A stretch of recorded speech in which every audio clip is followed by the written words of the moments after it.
warahmatullahi wabarakatuh. Kan nama aku Laura Oktarani. Aku dari mahasiswa prodi manajemen. Di sini aku bakalan sharing ilmu sama kalian semua mengenai tentang statistika ya. Terutama statistika diferensial nih gitu kan. Statistika diferensial ini kaitannya erat banget sama sampling populasi dan juga sampling, dan itu adalah materi atau subbab pertama yang awal yang bakalan kita bahas secara tuntas gitu kan. Apa sih perbedaan populasi dan apa sih perbedaannya dari sampling gitu, hubungan mereka tuh seperti apa sih gitu, dan seberapa pentingkah itu, dan jadi semacam-macamnya juga. Nah, daripada panjang lebar nih, di sini aku juga bakalan ngenalin salah satu narasumber cantik aku yang bakalan ikut gabung mengenai sharing materi ini sama kalian semua. Tentu aja kita langsung sambut aja. Halo, assalamualaikum. Waalaikumsalam. Boleh dong perkenalin dirinya nih, ada kakak cantik nih di sebelah aku. Halo teman-teman pintar. Perkenalkan, namaku Laila Zahra. Aku adalah salah satu mahasiswa dari Universitas Negeri Jakarta. Dan kebetulan sekarang udah di semester 4, prodi Fakultas Ekonomi dan Bisnis. Oke, berarti pas banget nih ya. Di sini kan aku masih awal nih Kak, masih semester 2, dan semester 2 ini pasti kita ngebahas tentang dasarnya dari statistika diferensial ya gitu kan.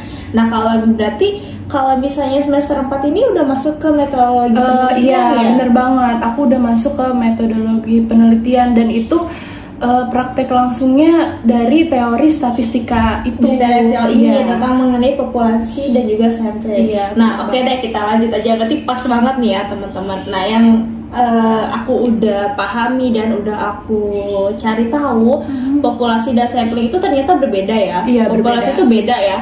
Nih teman-teman, kalau dari segi rumus, populasi itu dicatatkan dalam bentuk N kapital ya, N besar. Sedangkan sampel itu adalah N kecil gitu.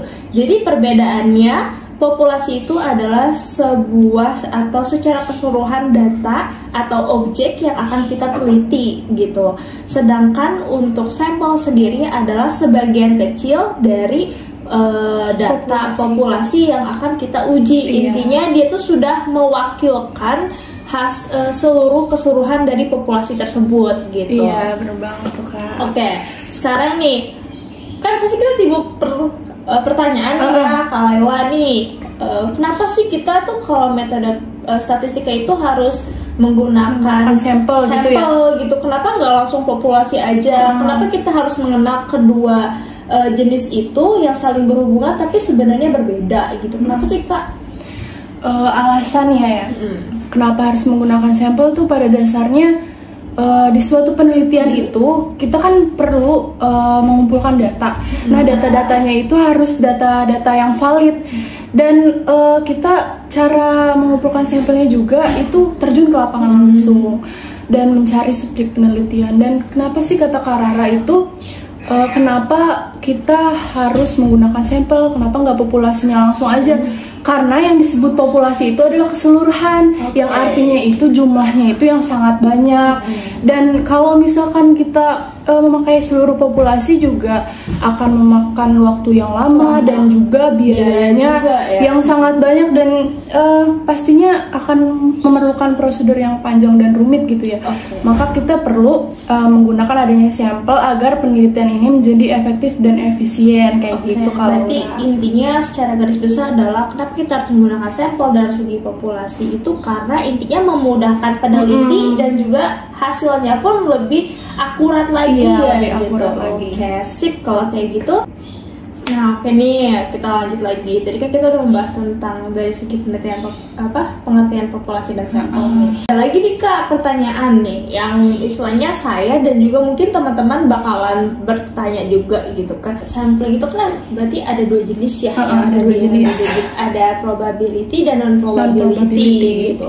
Kalau sejarah garis besar sih yang saya tahu gitu ya, yang kita udah pelajari sebelumnya, probability itu adalah sampling yang dapat digeneralisasikan gitu, dan juga secara garis besar mereka itu memiliki kesempatan yang sama karena sifatnya itu homogen gitu homogen ciri-cirinya gitu. Terus kalau misalnya non probability itu adalah sampel yang bisa dikatakan dia memiliki kriteria-kriteria khusus, terus tidak dapat digeneralisasikan gitu, dan juga biasanya dia bersifatnya apa ya, sistematik gitu ya. Iya gitu. Nah, kalau menurut kakak gimana sih kak? Kalau misalkan sendiri gitu.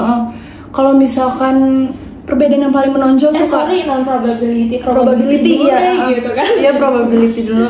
Kalau misalkan ciri-ciri yang paling menonjol nih antara probability dan non probability itu adalah dengan memperbanyak kategori di non probability-nya, sedangkan kalau probability itu lebih fleksibel aja gitu. Nah, yang pertama kita akan bahas yaitu yang teknik sampling probability. Nah, apa sih teknik sampling probability itu? Yaitu teknik sampling yang populasinya itu tadi yang Kak Laura sebutkan, populasinya itu mempunyai kesempatan yang sama menjadi bahan sampling gitu.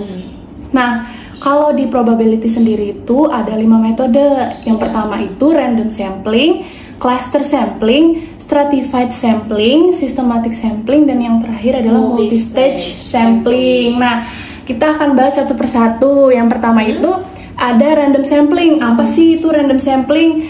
Nah, sesuai namanya itu random, pengambilan sampling dengan cara acak atau random. Nah, kalau misalkan di random sampling ini sudah dipastikan populasinya itu bersifat homogen, jadi kita bisa langsung aja dengan metodenya undian gitu. Acak. Iya, acak gitu. Intinya dalam sebuah populasi itu kita udah tahu nih, oh nih kayaknya sebagian besar secara generalisasi homogen gitu. Oh ya udah deh, kalau kayak gitu kita tinggal ambil aja. Iya, gitu, tinggal acak aja gitu. Dan perlu mentingin hal-hal yang lain. Iya, gitu. nggak usah ada batasan-batasan lain. Dan yang kedua itu ada cluster sampling. Cluster sampling itu adalah teknik pengambilan sampling dengan mengambil masing-masing perwakilan atas suatu wilayah. Contohnya misalkan di sesuatu wilayah ada kabupaten-kabupaten. Nah, di kabupaten A diambillah 20 sampel. Di kabupaten B diambillah 20 sampel. Jadi masing-masing ada perwakilannya. Dan yang ketiga itu ada stratified atau strata sampling. Nah, nih Kak, aku ada ini sih, itu menarik banget nih, stratified sampling. Stratified sampling kan berarti kan strata ya, tingkatan gitu. Tapi di sisi lain dia juga sebenarnya terbagi menjadi dua jenis menjadi dua lagi. Kira-kira apa nih? Kan kalau misalkan stratified sampling itu kan tingkatan atau jenjang gitu. Dan teknik pengambilan sampel itu juga terbagi menjadi dua, yaitu proporsional dan disproporsional gitu ya teman-teman pintar. Misalkan nih kita ambil contoh dari jenjang nih, kita kategorikan dulu samplingnya. SMP, dari jenjang SMP, SMA, dan mahasiswa kita udah kategorikan nih. Nah, kita mau ambil samplingnya itu dengan cara proporsional, artinya sama rata gitu. Maka diambillah masing-masing dari SMP, SMA maupun yang mahasiswa itu ya jumlahnya sama ya, 10 gitu. Dan ada juga yang disproporsional, artinya jumlahnya itu nggak usah ditentukan gitu ya, sesuai kondisi. Tapi harus dengan strata yang berbeda-beda. Gitu. Tapi dengan data yang udah dikategorikan tadi tetap ditulis gitu. Iya, jadi gini nih teman-teman, terkadang kan kita kalau misalnya dalam sebuah populasi kita ingin melakukan sampel gitu kan, yang orang-orang yang dijadikan sampel itu kadang bisa hadir, kadang tidak kan teman-teman. Nah, biasanya untuk meminimalisir waktu biar supaya tidak terbuang sia-sia, makanya adalah kita dibuatlah sampling yang disproporsional ini, strata yang disproporsional gitu. Jadi intinya jumlahnya itu nggak apa-apa deh beda-beda, tapi yang penting dari setiap stratanya itu sudah dikategorikan dan ditingkatkan. Gitu. Nah, yang selanjutnya ini nih ada yang namanya systematic sampling. Sesuai dengan namanya kan sistematik, berarti sistem diberikan nomor-nomor gitu ya. Jadi di setiap populasi itu kita akan berikan masing-masing orang itu nomor. Maka kita inginkan misalkan nomornya hanya ganjil aja yang menjadi sampling atau yang genap aja gitu. Dan yang terakhir itu ada multi-stage sampling namanya. Unik juga ya. Iya, ini emang agak beda Kak. Karena dari multi-stage sampling ini dia menggabungkan dua metode atau lebih bisa aja kebutuhan dari penelitian benar ya? Bisa aja dia menggabungkan antara cluster dengan sistematik atau dari random ke stratified kan gitu kan. Dan selanjutnya nih apakah Kak Laura bisa memberikan contoh nih dari teknik sampling mungkin dari stratified gitu ya dalam kehidupan sehari-hari ekonomi atau dalam kehidupan nyata gitu? Oke, kalau misalnya dari segi stratified itu yang strata, kita contoh aja, misalkan kita akan melakukan penelitian bagaimana sih daya beli setiap masyarakat, dalam hal menggunakan aplikasi e-commerce gitu kan. Nah, kita ambil contoh aja, misalnya anak SMA, terus anak perkuliahan, ibu rumah tangga, dan juga pekerja. Itu kan memiliki dari segi hal yang ingin dibeli itu beda-beda. Kebutuhannya juga berbeda-beda gitu, tergantung keinginan mereka. Ada dari faktor keinginan juga dan yang lain-lain gitu, kebutuhan, keinginan, kemudian kewajiban, itu kan beda-beda dan setiap orang juga beda. Jadi itu aku kategorikan sebagai stratified. Oke. Nah, dari tadi kita udah bahas nih probability, contoh-contohnya, dan juga tadi udah tanya jawab quiz gitu kan ya. Nah, selanjutnya kita akan membahas non probability. Ini gitu. Apa sih? Kayaknya ini lebih sulit gitu, lebih sistematis ketimbang yang probability gitu.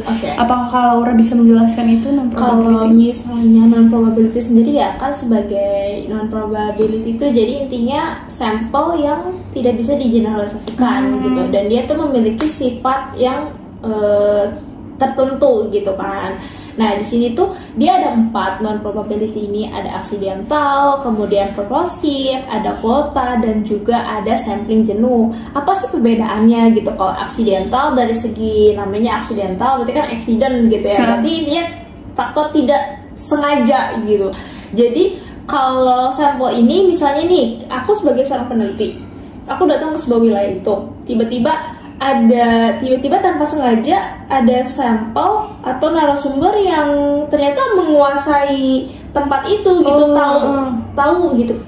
Jadi otomatis aku bisa langsung ambil dia sebagai salah satu sampel aku gitu. Nah, itu jadi secara tidak sengaja gitu. Tapi kita juga harus tahu gitu, walaupun itu sifatnya aksidental, tapi kita juga harus tahu kira-kira ini sesuai nggak dengan memahami atau tidak gitu dari segi populasi atau wilayah yang akan kita teliti gitu.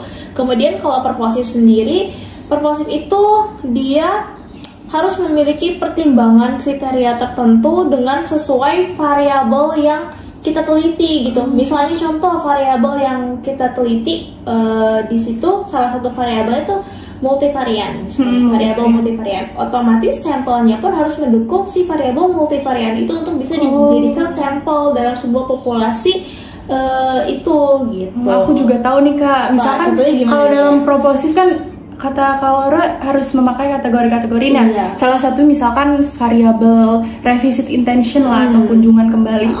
Nah, di responden yang kita cari itu harus pernah sekali, minimal sekali mengunjungi lokasi tersebut agar bisa kita tanyakan gitu. Dan itu pun caranya kita mengetahui itu dengan cara kita melakukan wawancara juga gitu ya. Jadi benar-benar harus benar-benar sesuai gitu, nggak boleh sembarangan gitu kan. Kemudian ada sistem kuota atau sampling kuota. Yang terakhir ada sampling jenuh nih. Kalau sampling jenuh itu artinya populasi dan sampling itu memiliki jumlah yang sama, setara. Jadi biasanya ini digunakan dalam segi penelitian kecil gitu. Misalkan dengan populasinya yang dikit gitu, misalkan per kelas aja gitu, misalkan di kelas itu cuma ada 30 orang.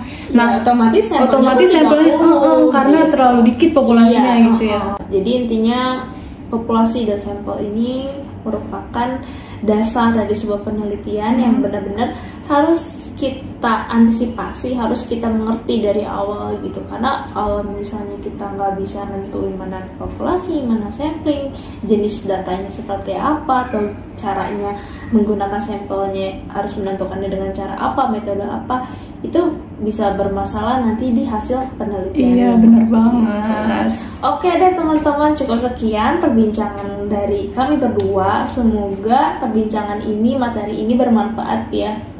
Dan bila ada kesalahan nih, kita bisa belajar juga ya. Kita sharing-sharing aja kalau ada yang komentar gitu.